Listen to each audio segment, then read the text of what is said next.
अस्सलाम वालेकुम दोस्तों। आज का लतीफ़ा बीवी शोहर से। मैंने गधों पर रिसर्च की है। वो अपनी गधी के सिवा किसी दूसरी गधी को देखता तक नहीं। शोहर बोला, इसीलिए तो उसे गधा कहते हैं। एक आदमी सब्जी मंडी गया तो सब्जी वाला सब्जी पर पानी छिड़क रहा था। जब बहुत देर हुई तो आदमी ने कहा कि जब ये टमाटर होश में आ जाए तो 2 किलो तोल देना। एक खातून ने आईना में अपना अक्स देखकर धीरे से कहा, मैं सचमुच बदसूरत हूँ। मुझ में कौन सी ऐसी चीज़ है जिसकी मेरे शौहर तारीफ कर सकते हैं। इत्तेफाक से शौहर उसी वक्त कमरे में दाखिल हुआ और बीवी की बात सुन ली। उसने कहा, बेगम तुम्हारी नज़र बहुत अच्छी है। एक शौहर अपनी जेब में अपनी बीवी की तस्वीर क्यों रखता है? क्योंकि जब कभी वो किसी मुसीबत में होता है वो अपनी बीवी की तस्वीर को देखता है और सोचता है कि अगर मैं इसको फेस कर सकता हूँ तो मैं हर मुसीबत को फेस कर सकता हूँ। मालिक, देखो शरफू, साथ वाले घर में चोर तो नहीं घुस आया। शरफू बोला, रात को क्या नजर आएगा, सुबह देख लेंगे साहब। डॉक्टर आदमी से, ये चोट आपको कैसे लगी? आदमी बोला, दीवार से टकरा गया था। आप यकीन करें डॉक्टर साहब, बीवी से मेरा कोई झगड़ा नहीं हुआ। एक रात सख्त बारिश हो रही थी।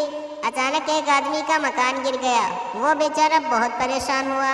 अचानक बारिश ने तूफान का रूप धारा और बिजली चमकने लगी और बादल जोर जोर से गरजने लगे।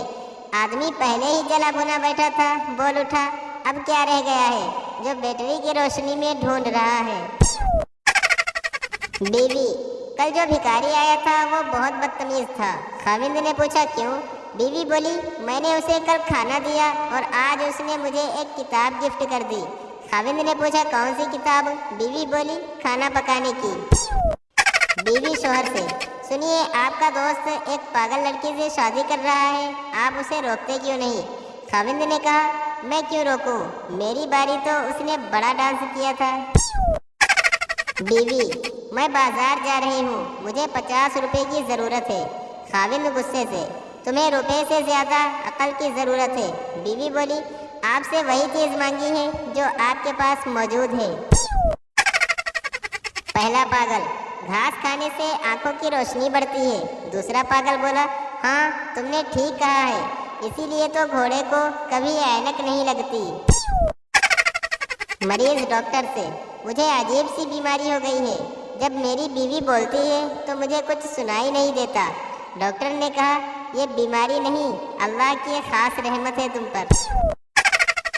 जब घी सीधी उंगली से ना निकले तो घी के डब्बे को गर्म कर लें। हर चीज में उंगली डालना जरूरी नहीं होता। जज, तुम तीसरी बार अदालत में आए हो, तुम्हें शर्म नहीं आती?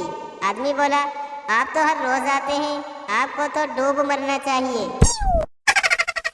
मालिक नौकर से, तुम जहाँ भी जाते हो 2 घंटे लगा देते हो। नौकर ने कहा, आपने ही तो कहा है कि बिजली की तरह काम किया करो। शिकारी आदमी से, तुमने किसी हिरन को यहाँ से गुजरते देखा है?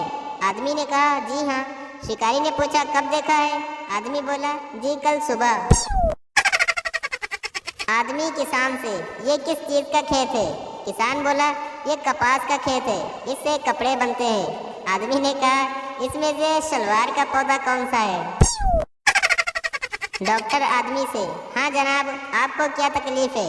आदमी बोला, जनाब मैं मरीज नहीं, आपका दोस्त हूँ। डॉक्टर बोला, वो तो ठीक है, पहले कारोबार फिर दोस्ती। मरीज, जनाब मेरे जिस्म के एक हिस्से पर आज तक पसीना नहीं आया, आप उसका इलाज करें। डॉक्टर ने कहा, किस हिस्से पर? मरीज बोला, जनाब दांतों पर। बीवी शौहर से, जानू बताओ तुम मुझे कितना प्यार करते हो? खाविंद बोला, बहुत ज़्यादा। बीवी ने पूछा, फिर भी कितना? खाविंद ने कहा, इतना कि दिल चाह रहा है कि तुम्हारे जैसी एक और ले आऊं। पहला दोस्त, बीवी से लड़ाई खत्म हो गई। दूसरा दोस्त बोला, घुटने टेक के मेरे पास आई थी। पहला दोस्त ने पूछा, उसने घुटने टेक के क्या कहा? दूसरा दोस्त बोला, यही कि चारपाई के नीचे से निकल आओ, कुछ नहीं कहूँगी। एक आदमी हज्जाम की दुकान पर गया और कहने लगा,